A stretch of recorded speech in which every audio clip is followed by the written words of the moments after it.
안녕하십니까. 지식두더지 김프로입니다. 오늘은 국가기술 자격증 기사 10개를 취득한 후 느낀 점이란 제목으로 한번 소개해 보려고 합니다. 주변의 지인들이 어떻게 기사 자격증을 취득했는지, 무슨 종목을 취득했는지 좀 소개해 달라는 그런 의견도 있어서 한번 기사 자격증 종목만 해서 좀 말씀드리 보도록 하겠습니다.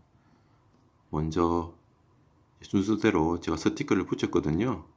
이제 첫 번째 줄부터 전기기사, 공조냉동기계기사, 에너지관리기사, 그리고 가스기사 이렇게 꼽았고요. 두 번째 줄은 소방설비 기사, 기계 분야죠. 소방설비 기사, 전기 분야, 그리고 산업안전기사. 세 번째 줄은 수질환경기사, 대기환경기사, 폐기물 처리기사에서 10개를 제가 기사를 이제 취득했습니다. 10개까지만 딱 하고 이제 더 이상 안 따려고 이제 한 거죠. 첫 번째 줄에 전기기사, 공조냉동, 에너지관리, 가스를 꼽은 이유는 유틸리티 자격증이라고 제가 명하고 싶습니다. 가장 많이 팔리고 인기가 있는 종목이죠. 기사 자격증 끝판왕에서도 제가 말씀드렸지만 전기기사가 1번 가장 난이도가 높습니다. 전기 분야의 꽃이고요. 공조냉동기계 기계기사는 에너지적으로 쓰이고 안전관리 쪽으로도 쓰이지만 여하튼 기계 분야의 꽃이라고 제가 말씀드렸고요. 어떤 공장의 유틸리티에 필요한 항우낭습이라든지 냉각수라든지 전문화되어 있는 냉동기, 클린룸, 공조, 그리고 코로나 때문에도 파티클, 바이러스 문제도 많잖아요. 다용도로 쓰고 있습니다. 공조 냉동기사가 인기가 끌기 전에는 에너지관리기사가 인기였어요. 한국지역난방공사 발전소, 에너지관리는 원래 보일러에서부터 나왔지만 나중에는 열교환기, 지역난방, 그리고 전기를 비롯해서 모든 에너지관리는 에너지관리기사가 총괄해서 1년에 한번 다소비 에너지 사업처죠. 보고하게 됐습니다. 가스기사는 안전관리에 포함되어 있지만 어떤 얘도 유틸리티적으로도 많이 필요한 거죠. LPG 충전소, 수소 연료전지를 비롯해서 LNG 다용도로 쓰이고 있고요. 좀 특화된 분야입니다. 다음 이제 소방설비 기계, 소방설비 전기. 우리가 소방청 있죠. 소방은 불 끄는다는 것도 있지만 여러 가지 인명 구조도 포함되어 있는 건데 어떤 방제적인 성격이죠. 크게 보면 기계 분야, 전기 분야가 있는데 얘는 평상시에는 정지되어 있지만 비상시에 우리가 안전을 담보하는, 우리한테 안전을 공급해주는 아주 중요한 것이고요. 이 소방설비의 중요성은 영원할 것 같아요. 자, 산업안전기사 중대재해법 발효 이후로 엄청난 인기를 끌고 있습니다. 각종 기업체에서도 EHS 또는 SHE라고 부르는데요. E는 이제 environment 환경이고 H는 health 보건이죠. S가 세프티인데 하여튼 보건과 산업안전, 그 산업안전보건법이 있지 않습니까? 아주 중요한 자격증이 되겠습니다. 다음에는 이제 environment죠. 수질환경, 대기환경, 폐기물 처리인데 수질환경은 정수장, 하수처리장, 각종 큰 공단 같은 데는 자가 배수 처리장을 가지고 있거든요. 그런 거라든지 또 정수장에서도 수돗물 기준 이런 거 따질 때 수질환경기사 필요한 거고, 대기 환경은 연소 과정 후에 대기 배출물이 있잖아요. TMS로 측정되지 않습니까? 그러니까 발전소 전력 생산한 다음에 굴뚝으로 다 보내지 않습니까? 그리고 어떤 제조시설에서도 전부 배기나 후드 장치가 다 있습니다. 대기 환경은 좀 상당히 컨트롤하기 어렵죠. 예전에는 대기 환경 쪽에 돈을 좀 투자를 안 했지만 요즘은 각종 집진기부터 해서 총매를 써서, 그죠? SCR 총매 같은 거 써서 요소도 엮고 해서 다 걸러냅니다. 녹스, 속스 다 걸러내죠. 대기항공기사. 자동차 매연 이런 쪽에도 관련되어 있고요. 대기 퀄리티를 관리하는 거죠. 대기항공기사. 자, 안녕하세요. 기사 자격증 10개 따고 느낀 점 계속 이어서 진행하도록 하겠습니다. 자, 일전에 제가 올린 동영상 중에 기사 자격증을 왜 따는가 하고 연결되는데요. 그 내용을 좀 상기시켜 보자면 기사 자격증 왜 따는가? 이제 유인요인이겠죠. 취업이나 이직을 위해서 대부분 50% 이상 사람이, 저는 60%로 썼지만 기업체나 공기업 공무원 취업하기 위해서 자격증을 딴다. 그 다음 취업 후에 진급이나 인사평정 고가를 잘 받으려고 한다. 10% 제가 임의로 잡은 겁니다. 그럼 각종 업면허나 이제 법정 선임을 위해서 업면을 내거나 기업체에서 업면을 내거나 법정 선임 관리자로 신고하기 위해서 10% 면허 발급이나 뭐 자격수당 해당되겠죠. 그리고 가장 이제 고차원적인 거죠. 인정 욕구, 자아실현 욕구가 20%라고 했는데 실질적으로는 더 많다라고 제가 말씀드렸습니다. 이런 내용이 있는데 오늘 말씀드릴 내용은 기사 자격증 10개 따고 느낀 점입니다. 제가 기사 자격증을 10개를 따고 일단 하차를 했습니다. 더 이상 따진 않는데 이 정도면 이제 만족한다 한 거거든요. 처음에 딴 게 95년도인가? 그래서 마지막 단계 21년도인가? 그러면 한 26년 걸렸네요. 26년. 이걸 인생 목표로 절대 하지 않았습니다. 하다 보니까 된 거고요. 결론적인 겁니다. 이거는 그런 거고. 자, 느낀 점이니까 좀 소회를 말씀드려야겠죠. 첫째는 이제 여기 있는 거 똑같습니다. 첫째는 저도 제 자아실현이었어요. 자아실현. 그리고 어떤 만족감이죠. 만족. 프라이드가 되겠습니다. 내가 잘하는 거, 자기 자신이 잘하는 거 하는 게 좋잖아요. 능률적이고 재밌고. 저는 이게 좋더라고요. 그리고 이게 어떤 연금? 보험이 아닐까. 55세, 60세 은퇴를 합니다. 기술이 없죠. 저는 이제 기술이 있어요.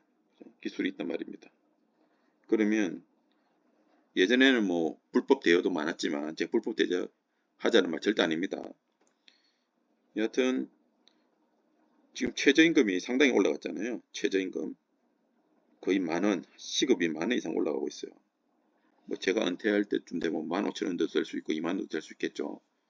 그러면 저희 어떤 능력에 관계없이, 예를 들어 극단적으로 말씀드릴게요. 제가 장애인이 됐어요. 장애인이 됐는데 뭐 다리를 못 걷는다.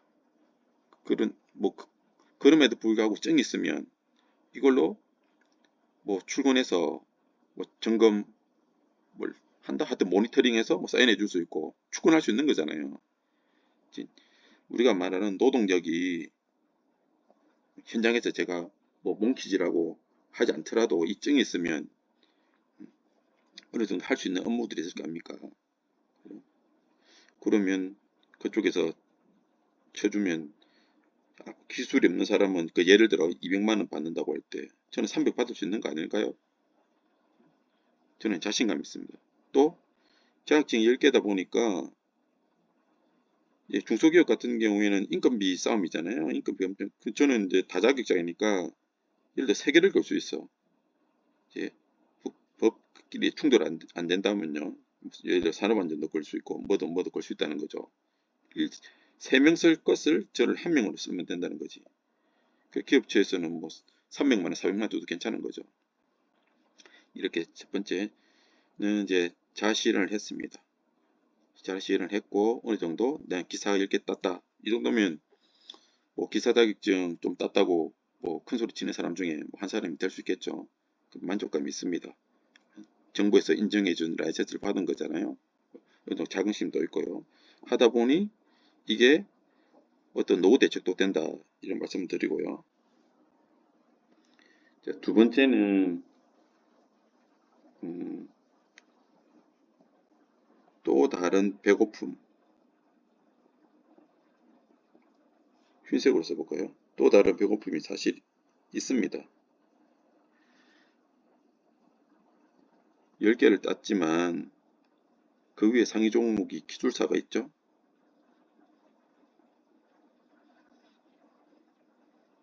또 다른 뭐 박사도 있죠. 이거는 학문 계열이지만 또는 이제 승진해서 뭐 임원, 대기업의 임원, 중소기업의 사장, 뭐 임원, 그리고 재테크. 인간은 계속 위를 쳐다보는 거잖아요. 기술 땄으니 다음은 뭐 할까 하는 거죠. 제 같은 경우에 하루에 30분 이상 반드시 공부를 합니다. 공부를 해서 내 포지션에서 뭐가 가장 유리할까 이렇게 자기 개발을 열심히 하고 있는데 사실 또 다른 배고픔이 있는 거죠. 왜냐하면 안 하면 불안한 거죠. 왜냐하면 그런 시대에 살아왔기 때문에 이 불안이 동기 위인 요건이 되는 거죠. 위인 동기부여죠. 모티브가 되는 거지.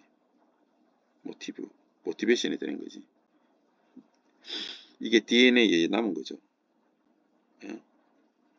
어릴 때 가난하게 산 사람들이 좀 기술력, 돈 이게 없으면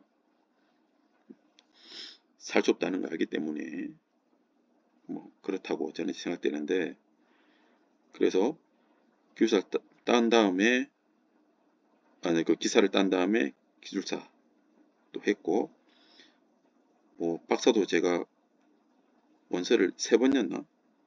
근데 결국 이제 박사 과정은 밟지 않았습니다. 이제 석사까지만 했고 대기업에서도 부장까지는 했고 돈은 크게 벌지는 못했지만 뭐 그런 대로 뭐 중산층이라기 좀 그렇지만 하여튼 굶어 죽진 않습니다. 하여튼 그랬는데 저도 항상 배우고자 하는 학문에 배가 고파요. 그런 마음을 가지는 게 아주 중요하겠죠. 항상 만족하고 있으면 사람이 게을러지잖아요. 금방 퍼져버립니다. 그러니까 저는 이제 쾌락을 공부해서 약간 느끼는 그런 사람 중에 한 사람인데 현재 버전은 현재 버전은 예, 현재 버전은 저는 이제 영어입니다. 영어 가장 최근에 저는 이제 일본어도 하고 뭐 중국어도 좀 하지만 가장 잘하는 게 일본어거든요. 하긴 하지만 이게 일본이 지금 N자잖아요. 일본이 N화 약세고 일본이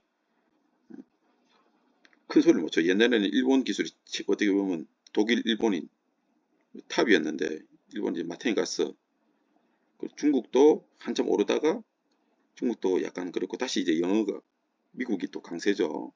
그러니까 영어 좀 넓은 세상에 좀 관리하면 영어는 우리 한반도 지형상 영어는 안 하면 안 된다. 근데 이제 공학을 하는 사람이 90, 한 95% 이상 영어 머리가 없습니다. 솔직하게 제가 보니까 내 구조가 어떻게 되는지 모르겠지만 인간은 공평하죠. 여기 의학을 담당하는 데 기능이 없어요. 제가 보기에는. 이게 롬하고 레임이 있잖아요. 여기 휘발성 메모리잖아요. 여기 입력은 되는데 금방 휘발해버려. 이 장기 기억 장치인데 롬에 저장이 돼야 되는데 누가 그러더라고요. 9번 암기하고 9번 잊어버리고 9번 암기하고 이게 9번이 돼야지 이 주소 저장 장치에 어드레스가 된다 하더라고요. 그러니까 우리가 이때까지 영어를 못했던 이유는 절실하지 않았고 절대 시간이 부족했다. 물론 개인의 재능도 있어야 되지만 우리가 뭐 금수저가 돼서 해외 유학이나 아니면 그쪽에 네이티브가 아닌 이상 한국에서 살아야 되잖아요. 그럼 영어를 말씀드리는 겁니다. 뭐 자격증가다 영어하다 좀 이상한데 하여튼 제 기준입니다. 제 기준. 하여튼 자, 어학을 하면 자기 인생이 한 번 더 업그레이드 된다. 그걸 좀 말씀드리고 싶습니다. 그래서 기사 자격증을 10개 따고 느낀 점은 이렇게 10개 딴 거에 대한 제 자신에 대한 자랑과 수고했다는 말을 하고 싶고, 여기서 멈추면 안 된다는 거죠. 자기 기준에 더 해야 된다는 거죠. 그게 학력이 되든 의학이 되든 운동이 되든 돈이 되든 또는 뭐 예술이 되든 뭐든 좋습니다. 그렇게 하셔야 되고, 그리고 꼭 10개 따라는 얘기 절대 아닙니다. 뭐 2개 따서 다른 쪽을 해도 되고요. 4개 해도 다른 쪽 해도 되고 5개 해도 해도 좋습니다. 뭐 20개 따고 싶다면 따세요. 그건 이제 사람마다 틀리니까. 제가 자격증을 10개를 따고 느낀 점을 이제 말씀드리는 겁니다. 어느 분들은 이제 공감 못 하시는 분도 있고, 어떤 분은 재밌네 이렇게 하실 분들이 있는데, 여하튼 감사합니다. 자, 다음에 또 뵙겠습니다.